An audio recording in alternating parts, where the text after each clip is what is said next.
Lawmakers in Augusta are casting their votes on several bills as the legislative session is set to wrap up this week. Good evening. Thanks for being with us. I'm Brian Yacono. And I'm Amanda Hill. Let's break down a handful of bills that have been getting a lot of attention. News Center Maine's Caroline LaCour joins us live from Augusta with more on who could be affected by the legislation. Caroline?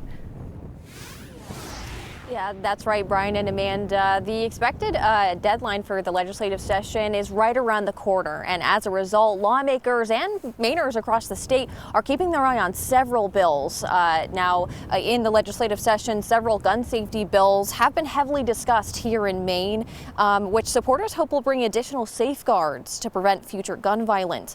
The governor's bill to strengthen Maine's yellow flag law has already passed through both chambers, and it's on its way to her desk. Another bill that would create a 72-hour waiting period on gun sales is waiting for a movement in the House, but might not see bipartisan support. Many Republican lawmakers are pushing back on that waiting period. When I go to the dealer, fill out the paperwork, pass the instant background check, literally a 30-second phone call. Why would I wait 3 days at that point? Particularly someone who's already a gun owner. It's really what it comes down to. It's harassment of Mainers, and it's a delay of their right. Another bill sponsored by Representative Vicky Dudera has also been engrossed by the House and Senate. If the governor signs it off, it would spark a study to create a voluntary waiver of firearm rights for people dealing with a mental health crisis. Better known as Donna's Law in other states, findings of the study could be revealed in the next legislative session.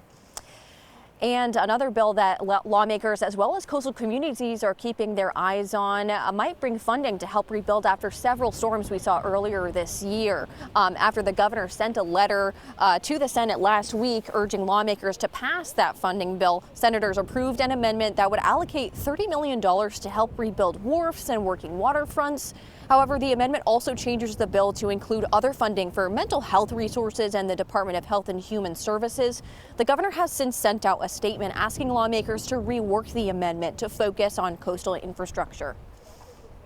I mean, I don't have to tell anybody, I don't think, the importance of working waterfront on our economy, not just for the fishermen, but also for the communities. DOT's been working with DMR. The governor's office on policy innovation for the future has also been working on that, and they're ready to get stuff moving.